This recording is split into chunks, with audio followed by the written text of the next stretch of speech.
Secretário, eu vou fazer agora uma pergunta difícil, mas importante para as pessoas que estão assistindo o programa, para os leigos, para o cidadão que tenta acompanhar o que está acontecendo no Brasil. Existe uma situação real de segurança, que os senhores conhecem muito bem. E existe a sensação de segurança. E nem sempre as duas coisas estão alinhadas. Às vezes a gente acha que está tudo bem e a situação está complicada. A gente que não está sabendo. Tem outras épocas em que os índices mostram que a situação melhorou, mas as pessoas estão mais preocupadas. Eu queria que o senhor comentasse isso. Bom, Mota, primeiro assim, o que a população sente, né? A segurança é um sentimento, né? A minha avó era muito religiosa e ela dizia o seguinte: vó, sai essa hora? Não, eu estou sob a proteção da Nossa Senhora. Ela ia e voltava para casa e isso, tá vendo como é que funciona? Então, por mais que morasse em Campo Grande, Zona Oeste do Rio de Janeiro, ela não tinha essa preocupação porque ela achava que estava protegida, porque era um sentimento que ela nutria e achava que a proteção dela vinha de Nossa Senhora. Então, esse sentimento, ele é provocado para o bem ou para o mal, de acordo com como a gente se comunica. Então, hoje, por exemplo, nós temos os índices criminais, principalmente os crimes contra o patrimônio, que é o que mais afeta a população, estão caindo. Mas o cidadão ainda não tem essa sensação. E, obviamente, a rede social, né, ela tem um impacto muito grande. Hoje nós temos câmeras em qualquer lugar. Hoje todo mundo tem um celular filmando. A rapidez com que essas informações, essas imagens chegam, trafegam, é muito grande. Eu digo, tem que cercear? Não, tem que mostrar sim. Ninguém aqui quer tolir o direito de alguém publicar esse tipo de imagem na televisão. O que a gente tem que tomar cuidado, muitas vezes, é com como a gente comunica isso.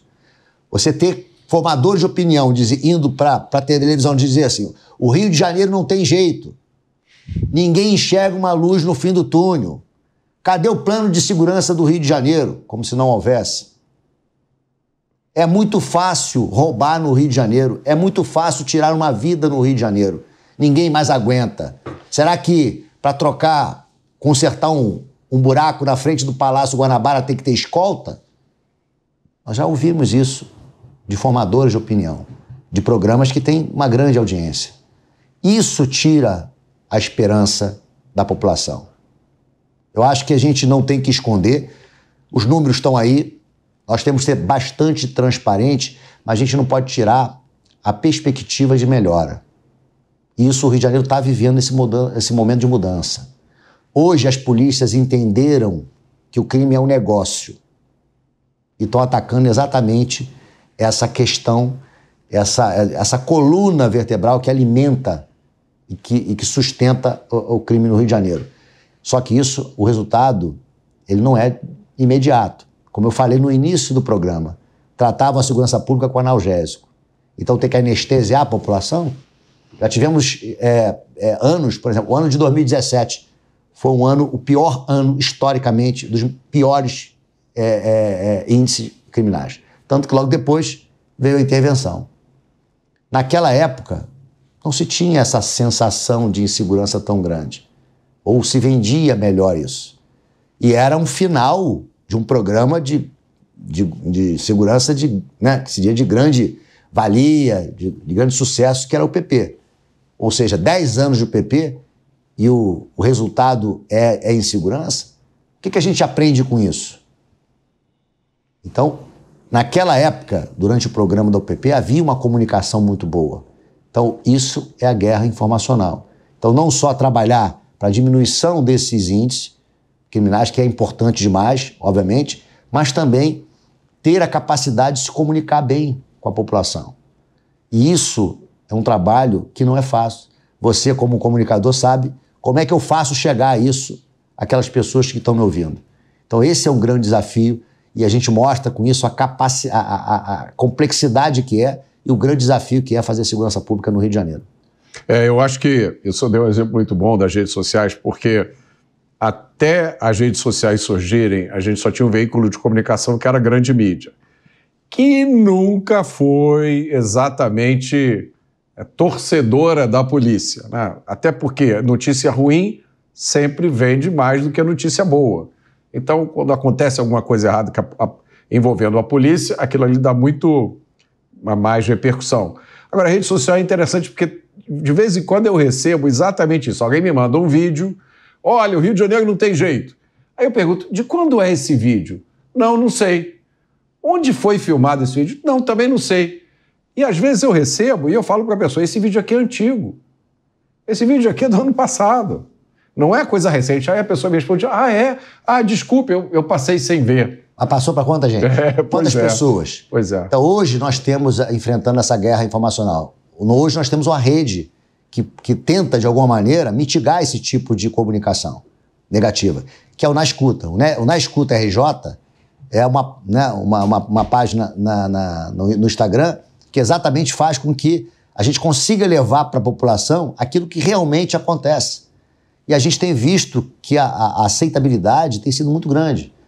Então, esse tipo de comunicação é importante. Volto a dizer, nós não queremos mascarar números, nós não queremos esconder o número ruim, mas também a gente não pode demonizar a figura do policial, como foi feito durante muito tempo. Isso é muito ruim, porque quando você demoniza a figura do policial, você tira a capacidade dele de interagir com a população, porque ele é o bem. Eu digo, as forças policiais não são a última barreira do bem e do mal, não. É a única. Mota, é a única. Não existe profissão no mundo que você é capaz de sacrificar a sua vida por alguém que você nem conhece. Isso tem um valor muito grande. Claro que essa interação com a comunidade é importante, porque é a sociedade que dá legitimidade ao policial de agir. Isso é importante. Mas tem que haver uma comunicação mostrando que ele é a pessoa do bem. E não é dizer que não temos problemas. Claro que temos problemas e vamos tratá-los. O que não dá para a gente generalizar e demonizar a figura do policial, que na realidade é o grande exemplo de bem e daquele que vai proteger a sociedade e livrá-la desses criminosos. Mota, o que eu falei no início do programa, né? Nossa guerra é uma guerra bélica, é uma guerra jurídica e é uma guerra informacional. E a gente começou a trabalhar melhor isso, né, ao longo dos anos. O BOPE é um grande exemplo, né, que a gente construiu lá uma rede social sólida, né, estruturada, para mostrar realmente dos dados negados, as informações reais. E a gente conseguiu consolidar no Batalhão de Operações Especiais um público muito fiel, mostrando a força das redes sociais. Isso foi estruturado para a Polícia Militar e agora nós temos a agência Na Escuta, RJ, que vem construindo, e aí pode até pedir para o seu público aí para acompanhar o Na Escuta, acho que vale a pena. Pessoal, vão ver as informações do Rio de Janeiro, o que acontece em tempo real, em tempo muito rápido, que é a comunicação hoje. Porque é a realidade, mano. A gente tem que entender, o mundo está digital sim, e se a gente não acompanhar essa digitalização para também nos comunicarmos com a população, gera uma desinformação. Porque o excesso de informação também desinforma. Porque é tanta informação e as pessoas querem tudo muito rápido, ao invés de confirmar uma informação, o que eles fazem? Puf, passa. É o que você falou. Compartilha. Achando que isso é legal. Só que isso é uma desinformação. Porque é muita informação desqualificada, atemporal, de outros tempos. Quantas vezes você já viu vídeos antigos que voltam a viralizar? Eu recebi até... hoje, agora, acontecendo agora. Eu já recebi mais de uma vez vídeo de filmagem de filmes que as pessoas mandam como se fossem acontecimentos. Só que depois que você cria esse medo na pessoa, até você tirar, já está aqui o sentimento. Por isso que é a nossa dificuldade, que a gente vem ao longo dos anos, os últimos anos, aprendendo a trabalhar esse sentimento. Porque, principalmente as polícias, saberiam trabalhar nos números. Vamos trabalhar nossos números, que são os nossos indicadores. Estamos conseguindo os resultados. Mas temos que trabalhar também o sentimento da população, que é a sensação de segurança. Porque não necessariamente eles andam juntos.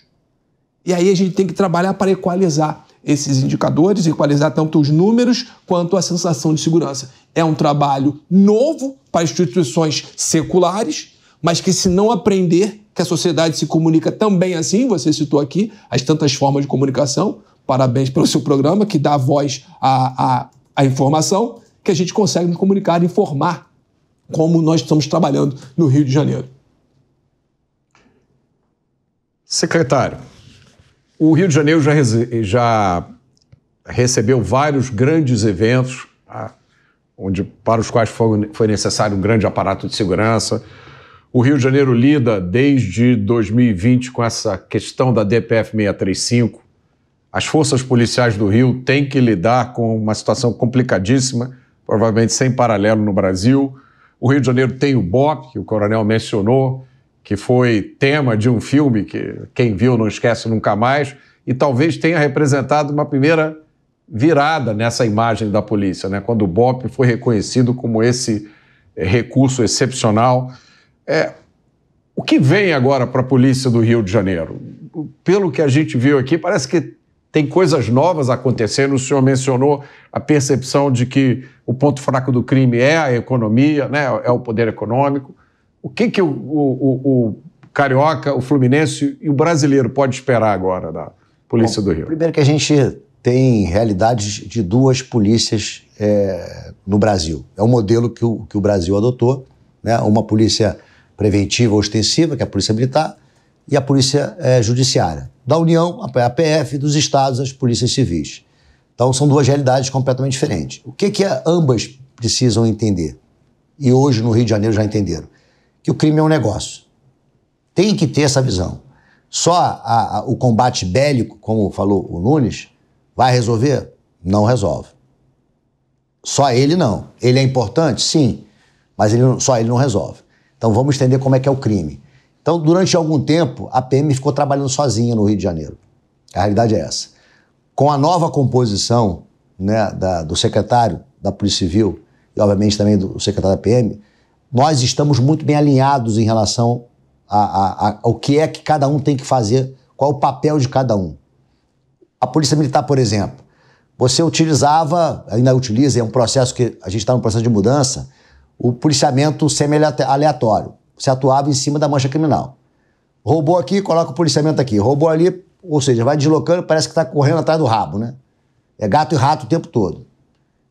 O que a gente entende como um modelo atual e mais moderno é o policiamento orientado para a solução de problema.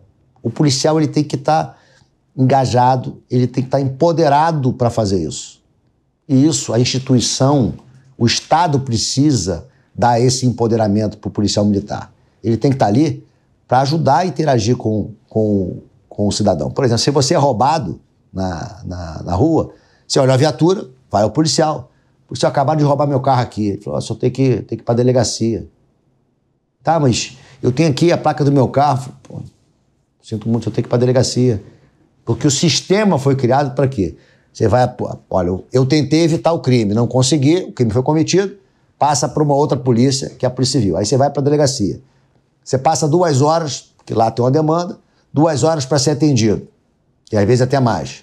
Aí você é atendido, tomaram termo suas declarações, coloca lá os dados, aí o policial coloca a placa do carro no sistema de alerta. Em 2 horas, seu carro está onde? Você tem que ter agilidade. Por isso, a criação do CISP, que é o Sistema Integrado de Segurança Pública. Quando a gente conseguir implementar isso, que é exatamente a integração de todos os bancos de dados, no momento que o cidadão busca o policial militar, ele acessa o aplicativo no telefone e diz, qual é a placa do seu carro? Está aqui em seu nome, esse carro aqui é.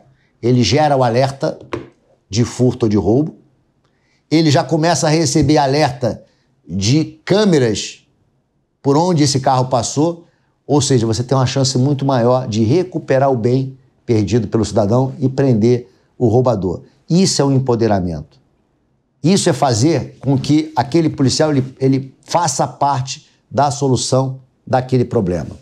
Hoje, se chegar para um policial militar, diz o seguinte, ele parado, qual é a sua missão aqui? Não, eu recebi a determinação de parar aqui e ficar parado. Tá, mas fazendo o que aqui? Não, só ficar aqui. Ou seja, a figura do espantalho, um espantalho que não assusta mais, e o espantalho no século passado era assim, né? Hoje, o espantalho do século XXI é assim.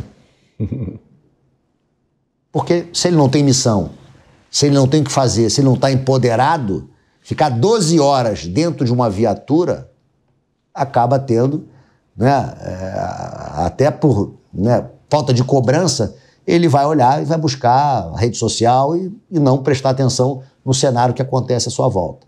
Então, essa mudança de modelo de policiamento da Polícia Extensiva é uma coisa que está sendo construída.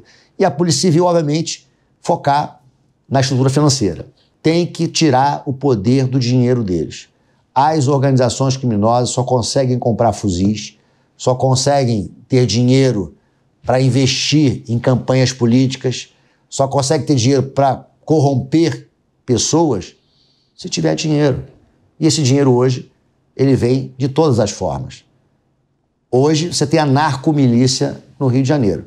O traficante aprendeu com o miliciano que o território pode ser explorado com outros serviços e produtos. Eu sempre falo assim, faça uma reflexão. Olhe para a Rocinha, 80 mil habitantes, segundo o IBGE.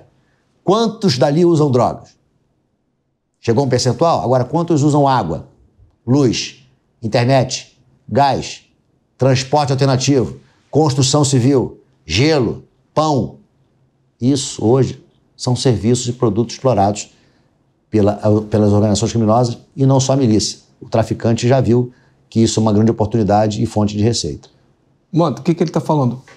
Hoje, o Rio de Janeiro, através do governador Cláudio Castro, investiu muito, bilhões, em tecnologia.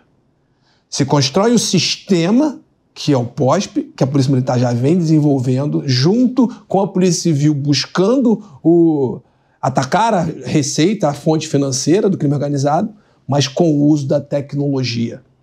O futuro da polícia, das polícias hoje é trabalhar cada vez mais com o uso de tecnologias. E a gente vem buscando as smart cities, as cidades inteligentes. Quando ele fala que pega o aplicativo, que não é tão simples montar esse sistema, tá? A gente está batendo lá e está vendo nessa construção, mas que é factível, tá? Outros estados já fazem. Então o Rio de Janeiro vai terminar o seu, que está em breve também saindo. E todo mundo quer conectar com o Rio de Janeiro. Que aí imagina isso. Isso é conectado com o sistema, por exemplo, de cerco eletrônico, que são câmeras distribuídas pela cidade para ver esses veículos passando e gerar os alertas.